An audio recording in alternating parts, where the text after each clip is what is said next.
اعوذ باللہ من الشیطان الرجیم بسم اللہ الرحمن الرحیم وَإِنْ خِفْتُمْ اور اگر تم خوف رکھو خوف کھاؤ اس بات کا کہ اللہ تقسطوا فی الیتامى کہ تم انصاف نہیں کر سکو گے یتیم لڑکیوں کے بارے میں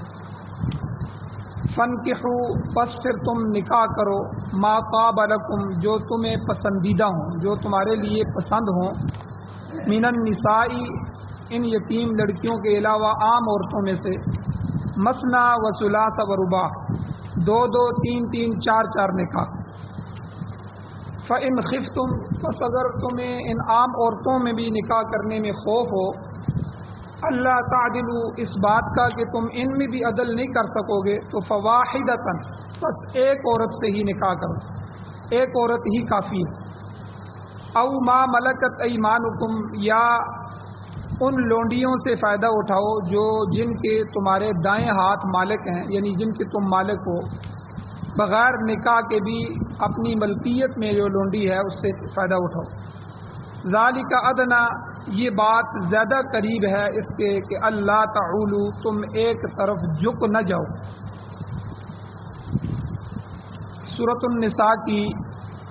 آیت نمبر 3 آپ کے سامنے تلاوت ہوئی ہے اس کا ترجمہ آپ نے سنا اس کا ایک درس کل ہو چکا ہے جس کا خلاصہ یہ ہے کہ اللہ تعالیٰ نے انسانیت کے حقوق بیان فرمائے اور انسانوں کے حقوق میں سے جو مظلوم طبقے ہیں جو سب سے مظلوم طبقے ہیں وہ دو طبقے ہیں شروع سے ہی ایک تو عورت ہے جس کے نکاح میں آ گئی وہ اپنی بیوی کو اپنی غلام سمجھنے لگا اور اسی طرح ایک یتیم بچیاں ہیں یتیم اور عورتیں ان دونوں کے حقوق اللہ تعالیٰ نے بالخصوص بیان فرمائے تو یہاں سے یتیم لڑکیوں کے مال کا جو ان کا جو مال بنتا ہے ان کی جو وراثت بنتی ہے اس کا بیان اور اس کی تفصیل پچھلے آیت میں تفصیلاً گزر چکی ہے اس آیت میں اللہ تعالیٰ نے ان کے جو سرپرست تھے جو متولی تھے جو ان کو پالنے والے تھے ذمہ دار تھے ان کو اللہ تعالیٰ نے ہدایات دی نزول قرآن کے وقت اہل عرب میں عرب معاشرے میں یہ ہوتا تھا حضور کے آنے سے پہلے اسلام سے پہلے انتہائی ظلم تھا بچیوں کو پیدا ہی نہیں ہونے دیتے تھے پیدا ہوتے ہی زندہ درگور کر دیتے تھے تو بچی کی کوئی حیثیت ہی نہیں تھی پھر بچی یتیم ہو جائے اس کی تو ویسے ہی معاشرے میں کوئی حیثیت نہیں تھی اور پھر نکاح میں آنے والی چاہے بیوی ہو چاہے اس سے پیدا ہونے والی اولاد کے لیے وہ ماں ہو عورت کی کوئی حیثیت نہیں تھی تو اس لیے قرآن نے آ کے ماں کو اپنی حیثیت دی بیٹی کے اپنے فضائل بیان کیے اور بہن کو اپنی حیثیت دی اور اسی طرح بیوی کے حقوق بیان کیے اور ان سب عورتوں کو اللہ تعالیٰ نے درجات عطا فرمائے تو نزول قرآن کے وقت یتیم لڑکیاں جو ہوتی تھیں ان کے ترکے میں سے جب وہ ان کا والد فوت ہو جاتا وہ بچی یتیم ہو جاتی تو اب ان کا جو سرپرست بنتا چاچا کا بیٹا تایا زاد چچا زاد پھوپھی زاد ماموں زاد خالہ زاد کوئی بھی جو ان کی سرپرستی لیتا اب اگر وہ لڑکی خوبصورت بھی ہوتی اور صاحب مال بھی ہوتی صاحب جمال صاحب مال دونوں صفات والی ہوتی تو یہ رشتے جو تھے جو سرپرست تھے یہ ان سے شادی کر لیتے نکاح کر لیتے اب نکاح کرنا تو ٹھیک ہے شریعت نے اجازت بھی دی ہے لیکن دو ظلم کرتے تھے ایک تو ان کا جو مال تھا وہ اپنے قبضے میں لے لیتے تھے کہ جو وراثت ان کی بنتی تھی وہ ان کے حوالے نہیں کرتے تھے دوسرا ان کو مہر نہیں دیتے تھے حالانکہ کسی سے اگر شادی کی جائے تو شریعت نے مہر رکھا ہے تو مہر بھی نہیں دیتے تھے اور اس کے علاوہ تیسرا ان کے ساتھ حسن معاشرت بھی نہیں کرتے تھے جس طرح ایک عورت کے ساتھ حقوق ہیں ایک بیوی کے حقوق ہوتے ہیں اتنے حقوق بھی ان کو نہیں دیتے تھے تو شریعت نے آ کے منع کر دیا کہ بھائی اگر اسی طرح تم نے کرنا ہے تو پھر تمہارے لیے ان یتیم بچیوں کے ساتھ نکاح کرنا جائز ہے اور اگر تم نے نکاح کرنا ہے تو پھر ان کو حقوق بھی دینے ہیں ان کا مہر بھی پورا کرنا ہے ان کو حسن معاشرت سے رکھنا ہے اور دوسری صورت یہ ہوتی تھی کہ یتیم بچیاں اگر خوبصورت نہیں ہوتی تھیں لیکن مال والی ہوتی تھی پھر یہ لوگ ان کا آگے نکاح نہیں کرتے، خود بھی نکاح نہیں کرتے تھے، دوسروں سے نکاح بھی نہیں کرواتے تھے، تو اس طرح وہ زیادہ عمر کی ہو جاتی تھی. تو یہ ظلم در ظلم تھا جو اس معاشرے میں تھا، اور آج کے معاشرے میں بھی اس طرح کے بہت سے ظلم کی مثالیں موجود ہیں. تو بہرحال اللہ تعالیٰ نے ان کی جو حقوق تلفی ہو رہی تھی، اللہ نے ان حقوق کو جو ہے ان کی حفاظت فرمائی، ان کو بیان فرمائی. اور اسی طرح پھر 4 عورتوں سے نکاح کا حکم ہے. بھئی اگر آپ یتیم عورتوں کے ساتھ خوف رکھتے ہیں کہ ہم ان کے ساتھ انصاف نہیں کر سکیں گے، تو عام عورتوں میں سے نکاح کرو. پھر عام عورتوں کی حد اللہ نے بیان فرما دی کہ تم جو ہے وہ زیادہ سے زیادہ 4 عورتوں تک تمہیں نکاح کرنے کی اجازت ہے. مثنیٰ و ثلاث و رباع، 2 سے نکاح کرو، 3 سے نکاح کرو، 4 سے نکاح کرو. لیکن اگر آپ 2 عورتوں سے نکاح کرتے ہیں یا 3 سے کرتے ہیں یا 4 سے کر لیتے ہیں تو اس میں عدل شرط ہے. حق، عدل اور انصاف اگر یہ کر سکتے ہو تو ان سے نکاح کرو. کیونکہ کل بیان ہوا تھا کہ حضور علیہ السلام نے فرمایا کہ جو آدمی 1 سے زیادہ عورتوں سے شادی کر لیتا ہے پھر ان بیویوں کے ساتھ انصاف نہیں کرتا تو قیامت کے دن وہ ایسے اللہ کے حضور پیش ہوگا کہ اس کے جسم کو فالج ہوگا. اور میں نے کل کئی مثالیں اپنے اکابر کی دی ہیں کہ جنہوں نے 2 نکاح کیے، 3 نکاح کیے، لیکن ان کا انصاف بھی میں نے بیان کیا. تو یہ تو کل کے درس کا خلاصہ. اب آج کے درس میں اللہ تعالیٰ نے تحدید نکاح کی حد بیان فرمائی کہ اسلام نے 4 عورتوں سے نکاح کی اجازت دے کر اس اباحت کو، اس جائز ہونے کو 4 تک گویا کہ محدود کر دیا. یعنی کوئی آدمی، کوئی مومن بیک وقت 4 سے زیادہ نکاح نہیں کر سکتا. ہاں اگر کوئی آدمی، اس کی بیوی فوت ہو گئی ہے، 4 بیویاں تھیں، اس کی بیوی فوت ہو گئی ہے، اب وہ پھر چوتھی بیوی دوبارہ جو ہے وہ نکاح ملا سکتا ہے. وہ نکاح کے لحاظ سے تو 5ویں ہوگی لیکن بیک وقت ہونے کے حساب سے وہ چوتھی ہوگی. یا اسی طرح کسی ایک بیوی کو طلاق دے دی تو اب اس کی بجائے 5واں جو ہے وہ نکاح کر سکتا ہے. وہ نکاح کے اعتبار سے 5واں، 6واں، 7واں ہو سکتا ہے، لیکن بیک وقت ایک ہی وقت میں وہ 4 عورتوں سے زیادہ نکاح نہیں کر سکتا. اور اگر 4 عورتوں سے زیادہ نکاح کرے گا تو یہ شریعت میں حرام ہے. یہ حرام ہے، سخت کبیرہ گناہ ہے. زمانہ جاہلیت میں اصل میں اسلام نے یہ حد کیوں مقرر کی کہ زمانہ جاہلیت میں بیویوں کی کوئی حد مقرر نہیں. ہر شخص جتنی چاہتا وہ عورتوں سے شادی کر لیتا، بیاہ کر لیتا، تو پھر ان کے حقوق بھی ادا نہیں کرتے، ان کو پوچھتے بھی نہیں تھے. تو اس طرح اسلام نے ان کو 4 تک محدود کیا. اب کئی صحابہ اکرام کے واقعات آتے ہیں جو مسلمان ہوئے تو ان کی کئی بیویاں تھیں کفر کے اندر، تو حضور نے ان کو حکم دیا. ان میں سے 1، 2، 3 واقعات میں آپ کے سامنے رکھتا ہوں. پہلا واقعہ قبیلہ ثقیف، یہ بہت بڑا قبیلہ تھا ثقفی. ان کے ایک صحابی تھے غیلان ثقفی رضی اللہ تعالیٰ. یہ جب مسلمان ہوئے تو ان کے نکاح میں 10 عورتیں تھیں. تو جب یہ مسلمان ہوئے تو حضور علیہ السلام نے فرمایا دیکھو غیلان، اسلام نے 4 کی حد مقرر کی ہے کہ 4 تک تم نکاح کر سکتے ہو، آپ کی تو 10 بیویاں. انہوں نے فرمایا حضور آپ جو حکم فرمائے. جب مسلمان ہو گیا تو آپ پر جان بھی قربان ہے. تو حضور علیہ السلام نے فرمایا کہ اپنی پسند کی 4 عورتیں رکھ لو اور باقیوں کو آزاد کر دو. انہوں نے کہا کہ بالکل ٹھیک ہے. انہوں نے 4 بیویاں باقی رکھیں اسلام کے مطابق اور باقی 6 کو انہوں نے آزاد کر دیا. اور اسی طرح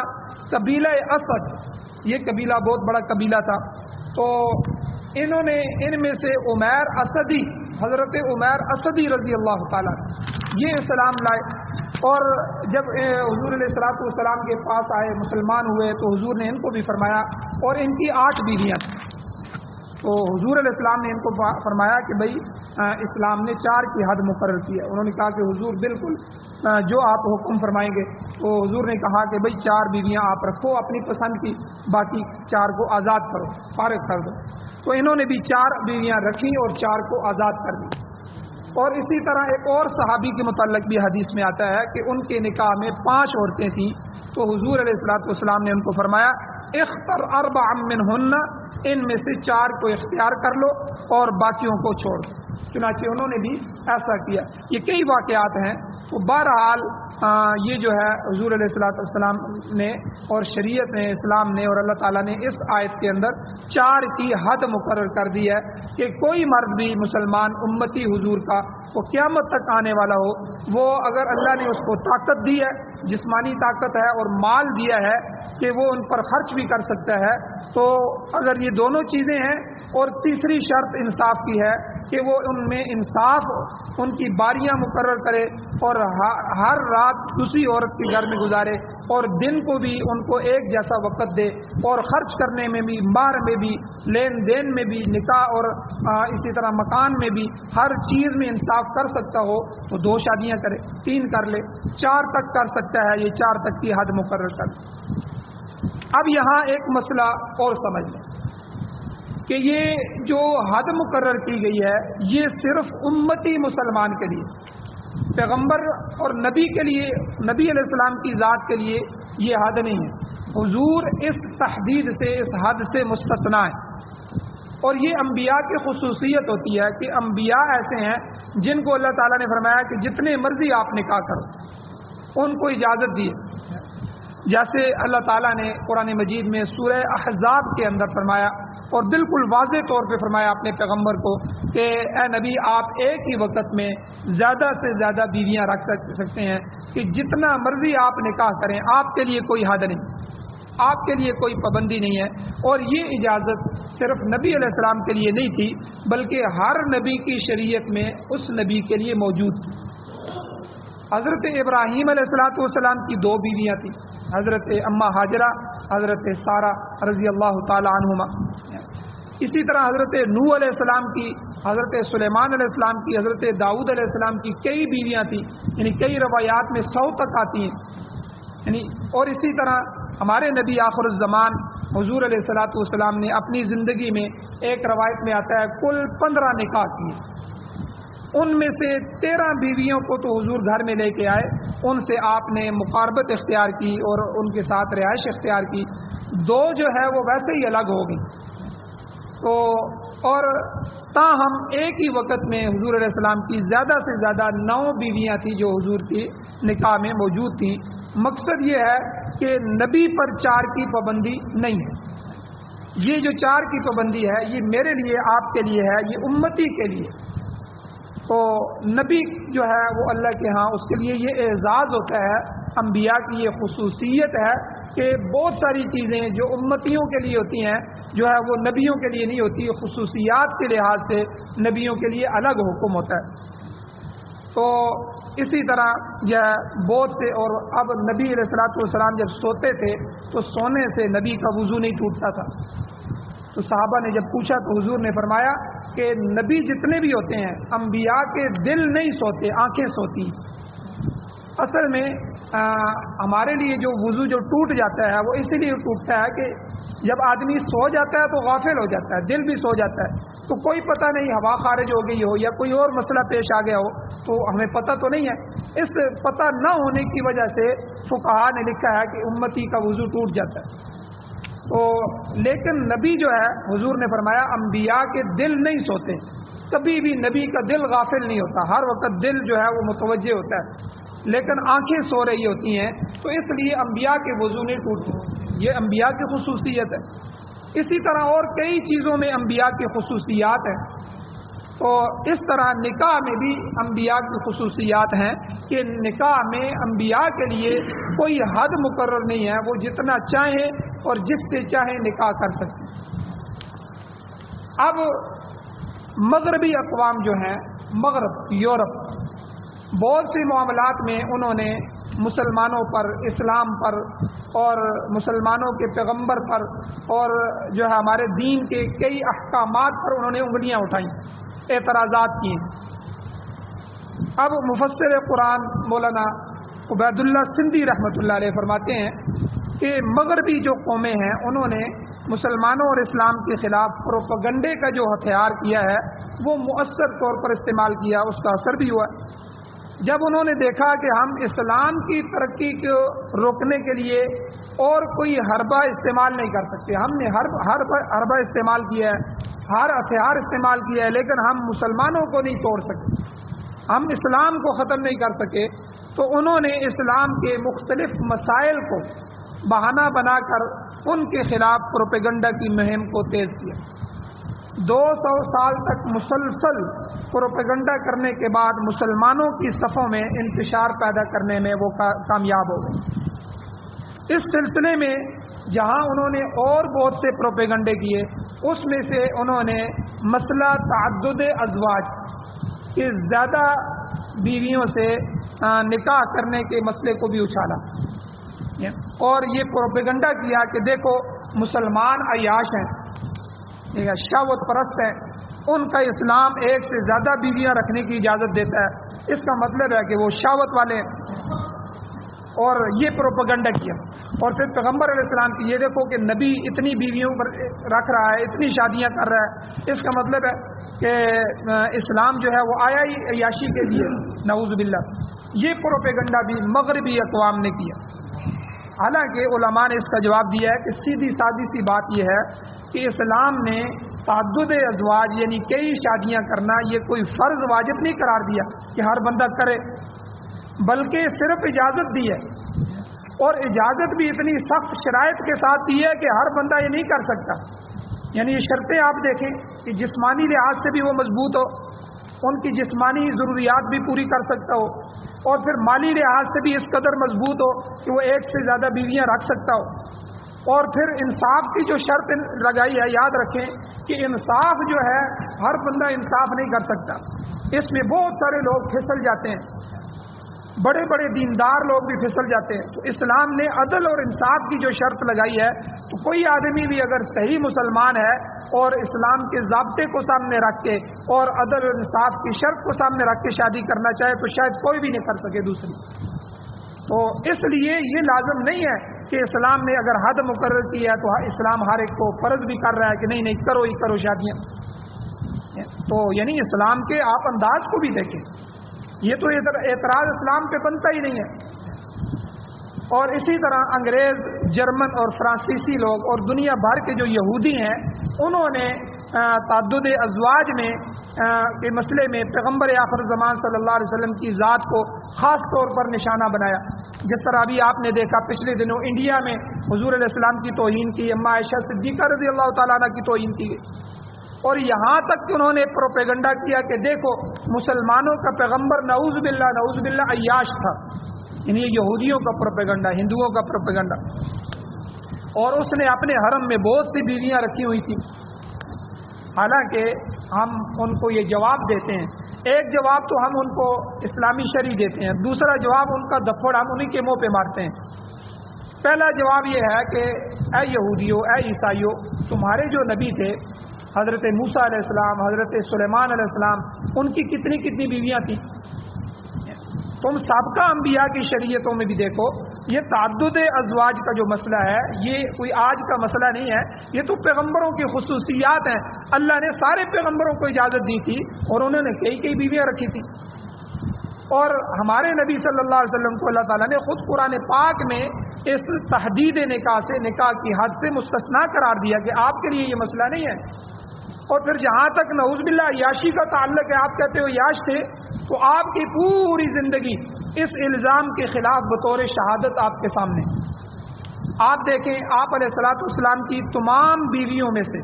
یعنی آپ پیغمبر کی بیویوں کو بھی دیکھیں،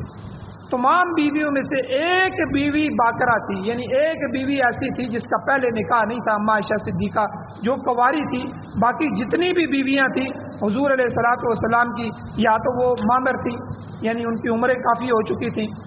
اور جو ہے یا بیوہ تھی یا مطلقہ تھی، ان کو طلاق ہوئی تھی، کسی کا ایک خاوند فوت ہو چکا تھا، کسی کے 2 خاوند فوت ہو چکے تھے۔ حضور علیہ الصلوۃ والسلام نے پھر اپنی زندگی میں ان سے نکاح اس لیے کیے کہ حضور علیہ الصلوۃ والسلام بہت سے اسلام کے معاملات میں بہت سے معاملات کو آگے بڑھانا چاہتے، مختلف قبائل سے حضور نے شادیاں کی، یہ اس لیے کی تاکہ اسلام مختلف قبیلوں میں جائے، اور اس کے علاوہ اور بہت ساری حکمتیں تھیں جس کی وجہ سے حضور نے بہت سی شادیاں کی۔ اور پھر آپ دیکھیں، یہ بھی دیکھیں کہ حضور علیہ السلام 25 سال کا نوجوان، 25 سال کے تھے تو شباب کا زمانہ، جوانی کا زمانہ، اور حضور پہلا نکاح کر رہے ہیں تو اپنے سے 15 سال بڑی عورت حضرت اماں خدیجہ سے نکاح کر رہے ہیں، یعنی حضور کی عمر 25 سال ہے، اماں خدیجہ کی عمر 40 سال ہے، یعنی آپ اندازہ لگائیں یہ عیاشی ہے۔ یہ واقعہ ابھی تمہارے منہ پہ دپڑ ہے جو اعتراض کر رہے ہیں کہ ایک نوجوان آدمی، ظاہر بات ہے اگر وہ نوجوان ہے 25 سال کے، اس کو تو پھر 10 سال کی عورت سے شادی کرنی چاہیے، اور اسی طرح کئی عورتیں ایسی ہوں تو پھر بندہ کہ پھر بھی الزام نہیں بنتا۔ لیکن آپ حضور کی زندگی کو دیکھیں کہ 25 سال کی عمر ہے، بالکل جوانی کا عالم ہے، شباب کا زور ہے، اور چاہیے یہ تھا کہ حضور جو ہے اپنے سے کم عمر لڑکی سے پہلی شادی کرتے، لیکن اپنے سے 15 سال بڑی عمر حضرت اماں خدیجہ رضی اللہ تعالی عنہ ان سے شادی کر رہے ہیں، اور وہ بھی بیوہ، یعنی وہ بھی 40 سال کی عمر میں کنواری نہیں ہے، ان کے جو ہے وہ 1 یا 2 خاوند فوت ہو چکے تھے، بیوہ تھی۔ اور پھر حضور علیہ الصلوۃ والسلام نے جب تک اماں خدیجہ زندہ رہیں دوسرا نکاح نہیں کیا، یہ بھی دیکھو، یعنی وہ جب حضور علیہ الصلوۃ والسلام کا نکاح ہوا تو اس کے بعد وہ حضور کی زندگی میں تقریباً 25 سال رہیں، یعنی 25 سال سے لے کر 50 سال تک حضور علیہ الصلوۃ والسلام کی عمر ہو گئی، تو 50 سال تک حضور نے دوسرا نکاح نہیں کیا۔ اب 50 سال کے بعد ایک آدمی بوڑھا ہو جاتا ہے، اس کو اللہ کی طرف سے حکم ہوتا ہے، اور پھر باقی 9-10 نکاح اگر کرتا ہے تو اس کو کیا عیاشی کہو گے تم؟ وہ تو اسلام کے لیے کر رہے تھے، دین کے لیے کر رہے تھے، مختلف قبائل میں سے انہوں نے نکاح کیا تاکہ اس تعدد ازواج کی وجہ سے اسلام کی ترویج ہو جائے، اسلام ترقی پا جائے، اور گھر گھر میں اسلام کو پہنچانا تھا، اور اسلام کے مسائل جو گھروں کے تھے، بہت ساری بیویوں کی وجہ سے جو گھر کے مسائل تھے وہ جو ہے ان بیویوں نے محفوظ کر لی، تو اس لیے یہ اسلام کے فریضے کے لیے تھا۔ ایک جواب تو یہ ہے ان کے لیے، مغربی قوموں کے لیے۔ دوسرا جواب یہ ہے کہ تم لوگ، وہ ہمارے پنجابی میں کہتے ہیں چھج کیا چھاننی کو مینا دے، چھج کے چھاننی ہے مینا دیسی ہے، یعنی چھج سے بھی دانے ہی صاف کیے جاتے ہیں، چھاننی سے بھی دانے ہی صاف کیے جاتے ہیں، وہ ایک دوسرے کو کیا مینا دیں گے۔ اب تم جو ہو، تمہارا معاشرہ جو ہے یورپ کا معاشرہ، تم اتنے عیاش ہو کہ تم جو ہے ایک نکاح کرنے کے لیے بھی تیار نہیں، اور 2 سے زیادہ، 1 سے زیادہ بچہ پیدا کرنے کے لیے بھی تیار نہیں، کیونکہ تمہاری عیاشیوں میں فرق آ جاتا ہے، اور تم جو ہے دن رات میں اگر 10 عورتوں کے ساتھ تعلقات بھی جوڑ لو، زنا کر لو، تو تم اس کو اپنی آزادی کہتے ہو، یعنی اپنی زندگی میں تم بے شمار لڑکیوں کے ساتھ، عورتوں کے ساتھ تم اپنا تعلق جوڑ سکتے ہو، اس کو اپنا حق کہتے ہو، اور حضور نے تو نکاح کیے ہیں، اور نکاح بھی 11 نکاح ہوئے ہیں، اور وہی نکاح رہے ہیں، اور پھر نکاح بھی کس طرح ہو رہے ہیں کہ جب تک اماں خدیجہ زندہ رہیں 50 سال حضور کی عمر ہوگی، کوئی دوسرا نکاح نہیں کیا، 50 سال کے بعد 63 سال حضور کی کل عمر تھی، آخری 13 سال میں حضور علیہ الصلوۃ والسلام نے جو ہے بڑھاپے کی، گویا کہ جوانی کی زندگی ختم ہو گئی تھی، اس میں جو ہے نکاح کیے، اس کے بھی کئی مقاصد تھے۔ اس لیے تمہارا یہ حملہ حضور علیہ الصلوۃ والسلام کی ذات پر ہم چلنے نہیں دیں گے، تمہارے منہ پر تمہارا ہی دپٹ۔ اسی طرح جہاد پر اعتراض کرتے ہیں، دیکھو جی اسلام جو ہے وہ تلوار کے ذریعے پھیلا ہے، اور اتنے جو ہے حضور علیہ الصلوۃ والسلام نے، ان کے حضور نے اتنے غزوے کیے ہیں، اتنے جہاد کیے ہیں، تب یہ اسلام پھیلا۔ بھائی اسلام جہاد کے لیے، تلوار کے ذریعے نہیں پھیلا، تلوار جو ہے یہ تم بدماشوں کے لیے،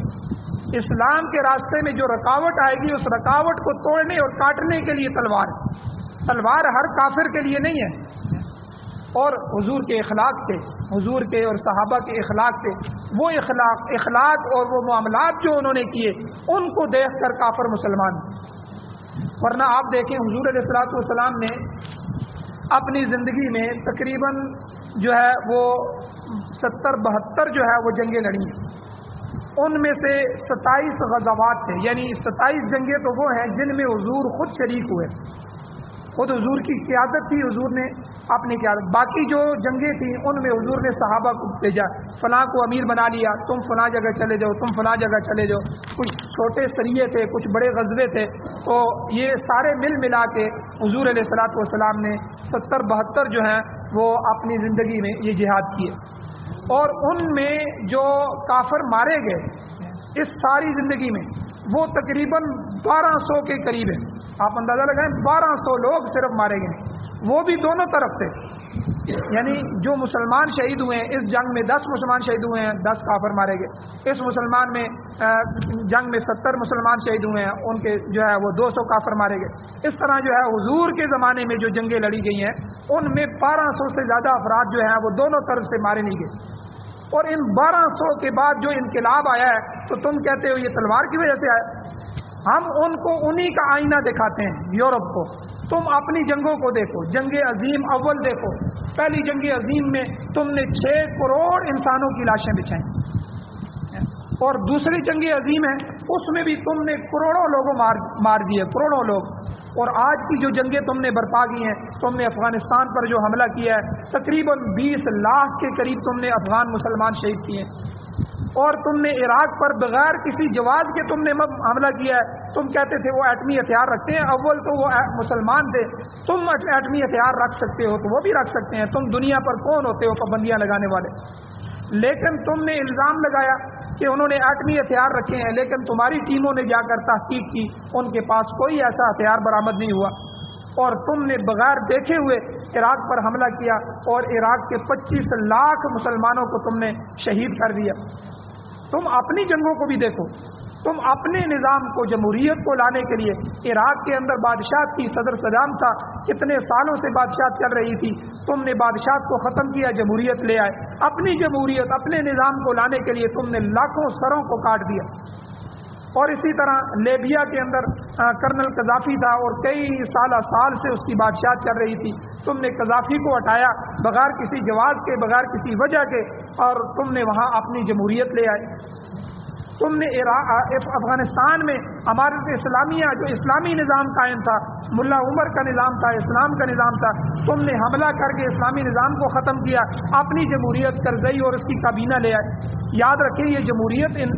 انگریز کا نظام ہے, یہ ہمارا نظام نہیں ہے.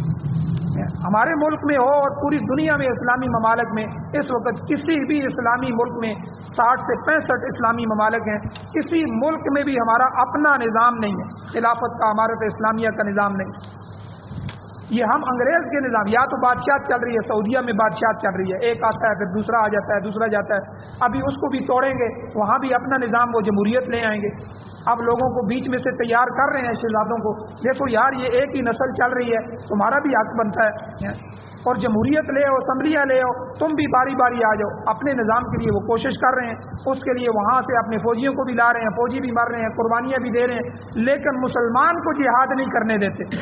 مسلمان کو اسلحہ نہیں رکھنے دیتے, مسلمان کو ہتھیار اٹھانے کی اور خریدنے کی اجازت نہیں ہے.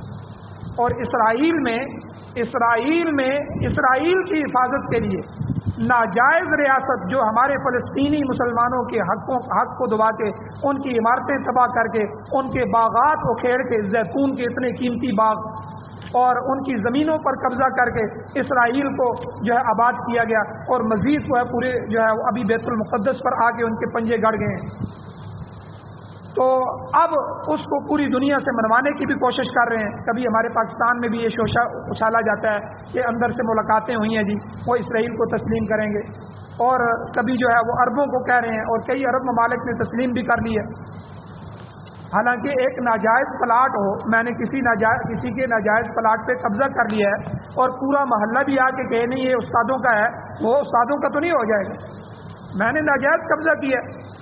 تو اب میں پورے محلے سے آ کے کہوں کہ آپ تسلیم کرو مجھے کہ یہ قبضہ میرا صحیح ہے. بھائی تم نے ناجائز قبضہ کیا, وہ یہودیوں کی سرزمین ہے ہی نہیں, وہ تو فلسطین کی سرزمین ہے, وہ تو ہمارے مسلمانوں کی سرزمین ہے. تم نے ناجائز قبضہ کیا ہے, اور قبضہ کر کے اور پھر پوری دنیا سے تسلیم کروا رہے ہو کہ اب دنیا ہمیں تسلیم کرے. تو یہ وہ عیاشیاں ہیں تمہاری. تم کیا کرو گے؟ تم نے پوری دنیا میں مظالم اٹھائے ہیں, اور ہر جگہ اپنے نظام کو نافذ کرنے کے لیے لاکھوں لوگوں کو جو ہے وہ سروں کو کاٹ کے رکھ دیا ہے. تم نے ہمارے شہروں کو برباد کر دیا ہے, تم نے ہمارے نظام کو برباد کیا ہے, تم نے ہماری زمینوں پر قبضے کیے ہیں, اور تم کہتے ہو حضور پر اعتراض کرتے ہو, تم حضور کے جہاد پر اعتراض کرتے ہو,